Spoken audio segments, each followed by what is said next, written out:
La sociedad mexicana vive con miedo frente a la mayor crisis de salud y económica en los últimos 50 años. La crisis social vendrá porque muchos micro, pequeños y medianos negocios van a cerrar y van a tener que despedir gente. También porque la economía de México tiene aproximadamente 31 millones de personas en la informalidad y será muy complicado destinarles ayuda fiscalmente hablando. México ha enfrentado grandes catástrofes como la de los sismos de 1985, el H1N1 en el 2009, los terremotos del 2017 y sin duda esta crisis del 2020 por el COVID-19, y tendrá un impacto mucho mayor en las personas. Se incrementará sin duda alguna el número de pobres. Sin embargo, esta crisis social y política puede ser mucho más grande porque no hay un proyecto claro para tener mayor crecimiento. No hay un pacto productivo con el sector privado y no hay un modelo de desarrollo claro para el país. Lo anterior ha derivado que no podamos estar presentes en nuestras aulas recibiendo las clases, ustedes como alumnos y nosotros como docentes impartiéndolas. Es por ello que el Colegio de Bachilleres del Estado de Veracruz ha decidido nuevamente colaborar en la elaboración de los videos para el tercer parcial. Me presento nuevamente ante ustedes, soy el maestro Roberto Martínez Flores del plantel 15 Piedras Negras e imparto la asignatura de Economía 2 en el área económico-administrativa y de Humanidades. Sean ustedes bienvenidos.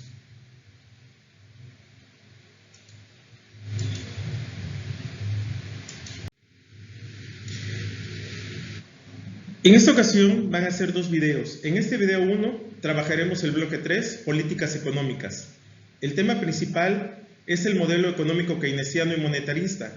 Dentro de esto veremos lo que es la política fiscal, de comercio exterior, la política financiera, la banca central y la deuda externa. Asimismo, revisaremos nuestro aprendizaje esperado y la evidencia será del 30%. Se incluyen las evidencias y los porcentajes al final del video. ¿Cuál es el propósito de nuestro bloque 3, Políticas Económicas? Pues más que nada, explicar las distintas políticas económicas para entender su funcionamiento a nivel nacional, reflexionando sobre las consecuencias de las diferentes decisiones de un gobierno en esta materia y su impacto en el entorno local, nacional e internacional. En esta ocasión tenemos dos aprendizajes esperados.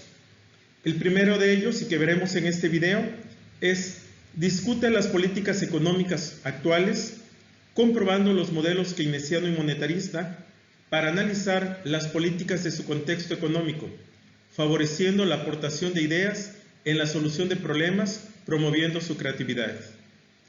Nuestro segundo aprendizaje se refiere a explicar los tipos de políticas, identificando los componentes de desarrollo y crecimiento económico, analizando de manera crítica las desarrolladas en su entorno económico, favoreciendo su pensamiento crítico. Iniciamos con los modelos económicos keynesianos y monetaristas. Vamos a comentar primero los puntos centrales de la teoría keynesiana, que son la demanda, la alta inestabilidad de la demanda dentro de cada economía, los ingresos crecientes y gastos descendientes, el ahorro, el desempleo y el consumo. Para Keynes, la demanda era un factor realmente importante.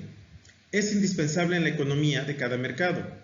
A su vez, sostiene que para un crecimiento económico es necesario el aumento en las tasas de ahorro y en la inversión nacional.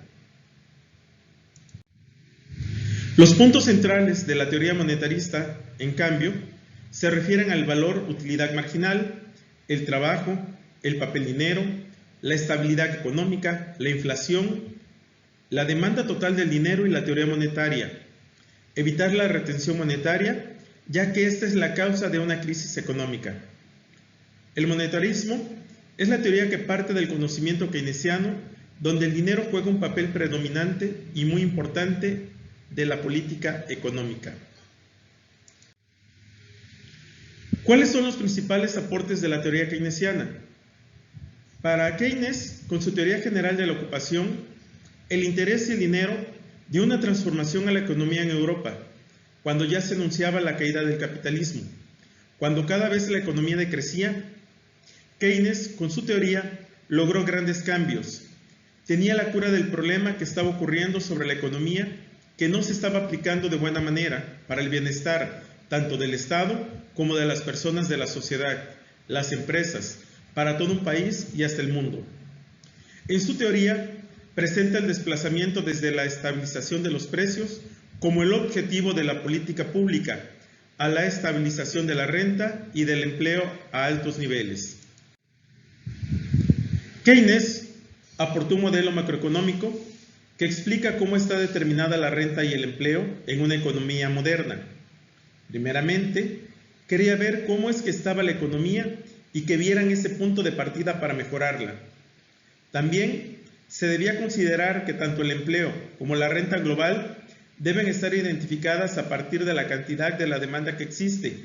Es decir, que no se puede empezar trabajando desde el empleo y la renta si no se conoce verdaderamente cómo está la demanda.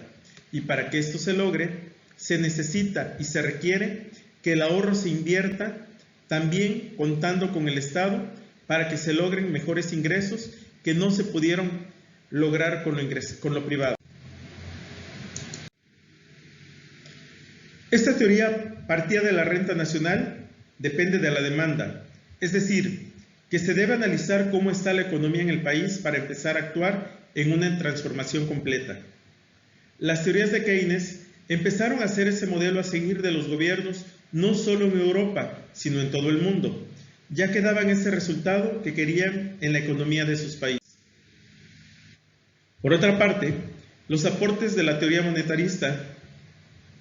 Con esta teoría se tiene un mejor manejo de la economía en un país, en el mercado, ya que esta teoría maneja lo que es el dinero y da solución a la problemática de la falta de autoridad y control en el mercado, pudiendo tener efectos a corto plazo sobre la producción, es decir, que con esta se puede incrementar la producción y los precios a un plazo más largo, aumentándolos. Esta teoría aportó el mejor control de la economía analizando esas variaciones que existen en la oferta monetaria que influencian grandemente en el producto en un corto plazo y el nivel de precios en el largo plazo, es decir, que controla totalmente toda la circulación, el manejo que se realiza en el mercado, siempre buscando los beneficios tanto para las autoridades monetarias, que es el gobierno, y hasta para toda la sociedad. Cuando se tiene un buen control en la oferta, se pueden alcanzar mejor los objetivos de la política monetaria. Cuando empezó a crecer la población y la economía, se requirió también la expansión monetaria, ya que en las monedas, el oro ya no satisfacía, y ahí se dio origen al circulante papel, que ayudó al mejor desenvolvimiento de la economía. En la inflación, Keynes plantea que teniendo una tasa de interés excesiva, reduce la demanda por el capital financiero y por el trabajo, lo que reduce el nivel de los salarios, provocando la reducción general de consumo, lo cual significa que la tasa de ganancia disminuiría reduciendo la demanda de inversiones. En cuanto a la demanda, para Keynes no es la producción la que determina la demanda, sino la demanda determina la producción, debido a que los que invierten lo hacen sobre la diferencia entre la tasa de interés y la tasa de ganancia. Entre mayor sea la diferencia a favor de la última, más inversión. Participación del gobierno en la economía. Keynes considera que la crisis, en el mediano y largo plazo, una parte esencial del sistema capitalista, porque evidentemente sin crisis no se puede dar un desarrollo. Para la teoría monetarista, la inflación plantea la propuesta que si la oferta monetaria equipara la demanda por liquidez, los precios serán estables. Igualmente, comparten la percepción de un mercado libre, pero con la certeza que el gobierno tiene la obligación de mantener la estabilidad económica. Demanda. La idea monetarista básica consiste en analizar en conjunto la demanda total de dinero y la oferta monetaria. Se asume que las autoridades económicas tienen capacidad y poder para fijar la oferta de dinero nominal, ya que controlan tanto la cantidad que se imprime, así como la creación de dinero bancario. Pero los individuos y empresas tienen libertad para tomar decisiones sobre la cantidad de efectivo real que desean obtener. Ahora te voy a presentar los principales exponentes de cada una de las teorías. En este caso de la teoría keynesiana es John Maynard Keynes. Él realizó varios tratados, entre ellos el que habla sobre la probabilidad y el tratado sobre la reforma monetaria y la teoría general del empleo, el interés y el dinero. Estas teorías fueron muy influyentes para la macroeconomía. Los principales exponentes de la teoría monetarista son Milton Friedman. Fue un destacado estadístico y economista. Desempeñó logros importantes en el análisis del consumo, historia y la teoría monetaria. Sus obras fueron un excelente aporte para la macroeconomía, tomadas como ejemplo en los últimos días, y un gran ejemplo de este fue Keynes. Otro destacado exponente es Friedrich Hayek. Fue un filósofo, jurista y economista. Este es considerado como el padre del liberalismo moderno. Para él, la inflación se debe única y exclusivamente a la expansión monetaria arbitrada por nuestros gobernantes. Por otra parte, contamos con Anna Schwartz. Era la mano derecha de Milton Friedman, el máximo exponente de la economía monetarista, especialista en economía monetaria. En su libro, Historia monetaria de los Estados Unidos, junto con Friedman, trataron de demostrar que la expansión de la masa monetaria es la causa de la inflación.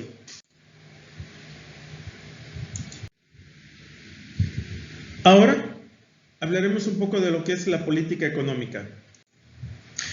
Las políticas económicas que diseñan, aprueban y aplica un gobierno o el Banco Central son fundamentales para brindar acciones, directrices y estrategias en pro de la estabilidad macroeconómica, los equilibrios comerciales internacionales y las finanzas públicas sanas con el objetivo de estimular el crecimiento y el desarrollo de un país. A continuación vamos a analizar los impactos de las políticas monetaria, fiscal y comercial en México, en una situación de contracción económica caracterizada por un Producto Interno Bruto, la baja inversión en bienes de capital en procesos productivos, entre otros puntos. Por ejemplo, la política monetaria está bajo la responsabilidad del Banco de México. El objetivo central es lograr la estabilidad de los precios.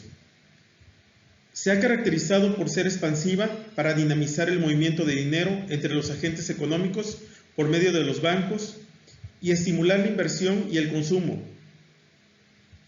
La política fiscal la aplica la Secretaría de Hacienda y Crédito Público, cuyo objetivo es controlar los niveles de ingresos y egresos mediante la recaudación de impuestos y el gasto público del gobierno. Se ha distinguido por ser restrictiva ante la austeridad del gasto y el ajuste inflacionario del impuesto especial sobre producción y servicios a la gasolina, diésel, bebidas endulzadas y cigarros. La política comercial se caracteriza por ratificar el tratado entre México, Estados Unidos y Canadá, ahora llamado TEMEC. Y bueno, continuamos. Ahora vamos a analizar los objetivos que tiene la política económica, que es analizar el pleno empleo, la estabilidad de precios y el crecimiento económico. Y los tipos de política, pues ya los mencioné previamente. Manejamos aquí la política fiscal, la política monetaria y la política exterior. La política económica. Se trata de las medidas de las que dispone el sector público para actuar y conseguir una serie de objetivos como son el control del aumento de los precios, abatir el desempleo y estimular el crecimiento económico. Su fin más importante es obtener el máximo de bienestar posible para la población en su conjunto. Además, persigue los siguientes fines. Primero, obtener la mayor producción con los recursos disponibles. Y segundo, lograr una distribución satisfactoria de la producción total entre las diversas personas que intervienen en la misma. La manera como el Estado influye en la política económica es a través de los instrumentos directos como son política fiscal, monetaria, de comercio exterior y empresas paraestatales, y las indirectas que están integradas por las políticas salariales, de empleo de seguridad social, educativa, entre otras. La política fiscal es una división enmarcada de la política económica que se encarga de establecer el presupuesto de un Estado, con los impuestos y la variable del gasto público como puntos a considerar para conservar la estabilidad financiera. Tiene como propósito posibilitar el crecimiento de la economía, amortiguar los vaivenes de los periodos económicos y garantizar la administración adecuada de los recursos del Estado. Las medidas de la política fiscal tienen incidencia en el corto plazo en el nivel de empleo, la producción y los precios de mercado. De esta manera, entre los principales argumentos que se han esgrimido en su contra, está el que puede ocasionar una bajada en lo que es la demanda de inversión. Puede traer consigo lo que es un déficit comercial y además se sustenta en que la propensión al consumo no es siempre la misma, es absolutamente inconstante. Como toda actividad política, esta se determina por la ideología de su diseñador y ejecutor. El gobierno puede implantar una política fiscal expansionista, es decir, con un aumento del gasto público o el recorte de los impuestos, o bien una política fiscal contractiva, es decir, que busque recortar el gasto público o aumentar los impuestos. En última instancia, la política fiscal debe servir para distribuir la riqueza de un país y corregir los fallos del mercado. Por cuestiones éticas, se considera que la política fiscal debe favorecer a los que menos tienen para lograr la inclusión social y evitar los estallidos. Política de comercio exterior. La política de comercio exterior puede otorgar poderosos incentivos o desincentivos a la producción por medio de su influencia en los precios y las cantidades de los productos competidores que se importan en el país y a través de sus efectos sobre los precios internos recibidos por las exportaciones. Se dice que las políticas que encarecen los precios de las importaciones en el mercado interno proporcionan protección económica. Los instrumentos principales de la política comercial son los aranceles y las cuotas por el lado de las importaciones y varios tipos de incentivos cuando se trata de las exportaciones. En algunos casos, se usa una combinación de cuotas y aranceles, conocidas como cuotas arancelarias, según la cual se aumentan los aranceles cuando las importaciones exceden una cantidad establecida. La política comercial ha sido objeto de intensas negociaciones internacionales durante décadas. El propósito de las negociaciones ha sido el desmantelamiento progresivo de las barreras al comercio internacional.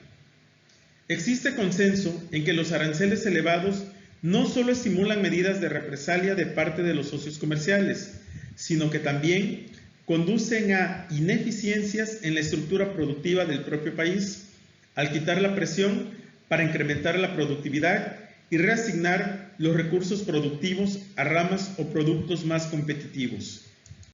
Política financiera. La política financiera referida al ámbito público es una rama o subdivisión de la política económica del Estado. También se denomina política monetaria, pues es el dinero lo que se usa para mantener la economía estable o progresiva, logrando el pleno empleo y la estabilidad en los precios, evitando la inflación y obteniendo el crecimiento económico y una balanza de pagos favorable. Y la toma de decisiones en esos aspectos son en general las autoridades del Banco Central que toman medidas microeconómicas con influencia en la macroeconomía del país. Estas medidas, que inciden en el circulante monetario, actuando sobre sus variables, incluyen un control cambiario, el de las entidades financieras, venta de títulos de la deuda pública o su rescate, así como la emisión de moneda, devaluación de la moneda, fijación de las tasas de interés, la determinación del encaje legal que deben crear las entidades financieras o el otorgamiento de redescuentos. Se va a diferenciar de la política fiscal en que, si bien esta es también parte de la política económica, en la política fiscal se hace referencia a la recaudación de dinero por parte del Estado a través de cargas impositivas, y a evitar erogaciones excesivas o hacer gastos que se consideren necesarios para incentivar el consumo o evitar injusticias sociales mediante el control del gasto público. Política monetaria. El Banco Central es una institución financiera pública, máxima autoridad en materia monetaria, que existe en buena parte de los países de nuestro planeta y que entre sus diversas e importantes funciones tiene la misión de emitir dinero legal, diseñar y ejecutar la política monetaria. Generalmente, en todos los países, se trata de una entidad que goza de autonomía e independencia con respecto al gobierno de turno, aunque es imposible soslayar que también sus directores y funcionarios son nombrados por los poderes ejecutivos, con lo cual suelen responder a las políticas del gobierno. El valor de la moneda, la estabilidad de precios y la estabilidad del sistema financiero son tres cuestiones esenciales de las que el Banco Central debe ocuparse, y por esta situación es que el Banco Central se erige como una pieza clave en la economía de cualquier país. El Banco de México cuenta con su ley orgánica, la cual en su artículo 2 nos indica que las funciones del mismo serán las siguientes. Primero, regular la emisión y circulación de la moneda, el crédito y los cambios, la intermediación y los servicios financieros, así como los sistemas de pagos. 2. Operar con las instituciones de crédito como banco de reserva y acreditación de última instancia. 3. Prestar servicios de tesorería al gobierno federal y actuar como agente financiero del mismo en operaciones de crédito interno y externo. Y 4. Fungir como asesor del gobierno federal en materia económica y, en particular, financiera. Número 5. Participar en el Fondo Monetario Internacional y en otros organismos de cooperación financiera internacional o que agrupen a bancos centrales. 6. Operar con los organismos a los que se refiere la fracción anterior, con bancos centrales y con otras personas morales extranjeras que ejerzan funciones de autoridad en materia financiera. Política cambiaria. La política cambiaria tiene una íntima relación con las principales actividades económicas de un país. Por ejemplo, en el área del comercio exterior, México exporta bienes y servicios como son el petróleo, la miel, la cerveza, café, petroquímicos, entre otros, a diferentes países. Los principales objetivos de la política cambiaria son sostener la estabilidad del tipo de cambio para mantener en buenas condiciones el sistema financiero del país, contar con la capacidad de transferencia de la moneda nacional y de las divisas para contar con un control de cambios. Una de las funciones del mercado es expresar el tipo de cambio, lo cual se manifiesta de dos maneras. Primero, precio de la moneda extranjera en moneda nacional. Y segundo, precio de la moneda nacional en moneda extranjera. El mercado cambiario o el mercado de divisas es aquel en el que los compradores y los vendedores cambian bienes, en este caso divisas, por lo que el tipo de cambio no es sino un precio relativo que se expresa en los términos de la otra moneda. Llegamos ahora a otro de los temas más apremiantes que tenemos que ver en las políticas económicas. Precisamente tiene que ver con el endeudamiento que nuestro país tiene ante otros organismos internacionales. Pero, ¿qué es la deuda externa? La deuda externa es el conjunto de obligaciones que tiene un país con acreedores que residen en el extranjero. La deuda externa se compone de deuda pública y deuda privada. La primera está referida a las deudas contraídas por el Estado y sus instituciones, mientras que la segunda se refiere a la deuda contraída por las empresas y las familias. Los acreedores en el extranjero, en tanto, pueden ser bancos extranjeros, gobiernos de otros países u organismos internacionales que entregan financiamiento como el Fondo Monetario Internacional y el Banco Interamericano del Desarrollo. Pero, ¿qué es lo que da origen y cuáles son los efectos de la deuda externa? Existen varias razones que pueden explicar el endeudamiento externo de un país. Entre estas razones encontramos, primero, la situación de invertir en infraestructura o maquinaria capaces de mejorar la agricultura, las carreteras, la tecnología, en otras cuestiones, dar un mejoramiento a nuestro país. Otra de las razones, las catástrofes naturales. Ya lo habíamos mencionado, sismos, terremotos, inundaciones o esta pandemia que actualmente está azotando el 2020 en nuestro país y en todo el mundo, que es el coronavirus. Y otra, y de las que más ha afectado a nuestro país en los últimos años, ha sido la mala administración de todos y cada uno de los gobernantes. Los efectos de la deuda externa dependen de las razones que la justifican. De esta forma, si el endeudamiento fue utilizado para inversión, el endeudamiento tendrá un efecto positivo, ya que permitirá alcanzar un mayor desarrollo futuro, el que habría sido imposible sin poder contar con los recursos rápidamente. Por el contrario, cuando el endeudamiento se explica por una mala administración, los efectos pueden ser desastrosos, ya que se tendrá que pagar la deuda contraída más los intereses, mientras que no se hayan generado nuevas fuentes de ingreso.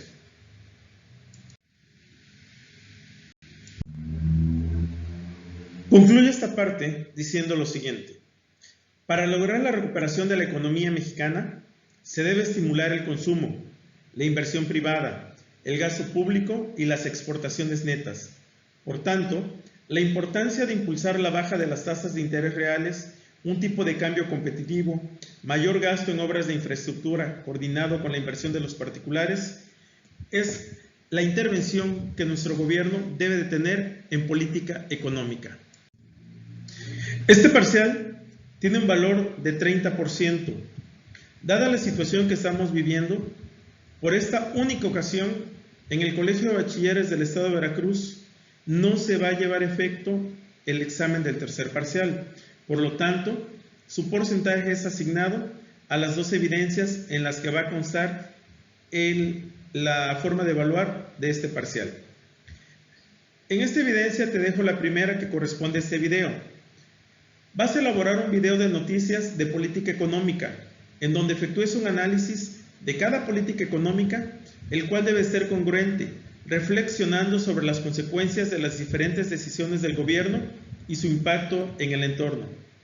Este video lo puedes realizar con tu celular. Haces primero la noticia, la escribes y luego la lees, y eso va a ser tu calificación con un valor del 15%. Todas las actividades deberán ser entregadas por correo electrónico a tu docente o bien por la plataforma que él te indique.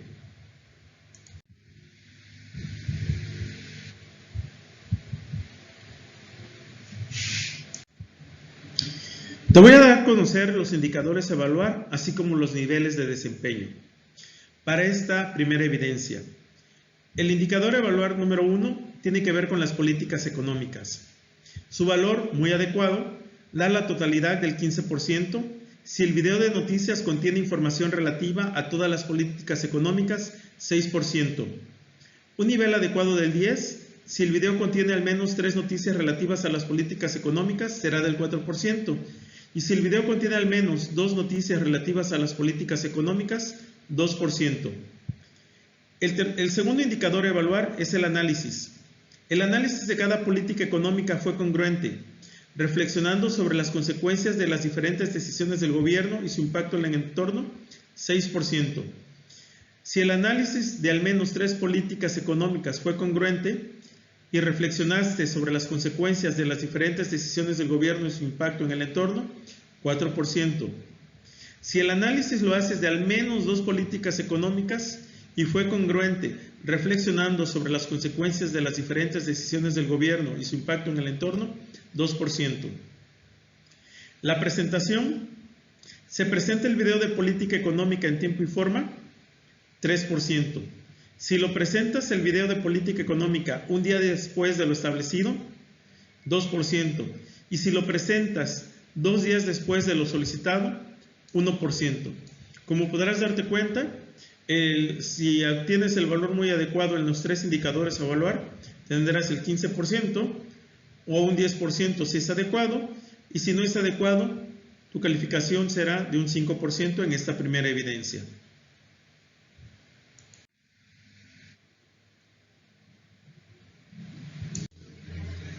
Asimismo, puedes consultar todo lo que te acabo de comentar en las referencias. Aquí están todos los links para que tú puedas consultar de manera alterna todo lo que tú consideres pertinente.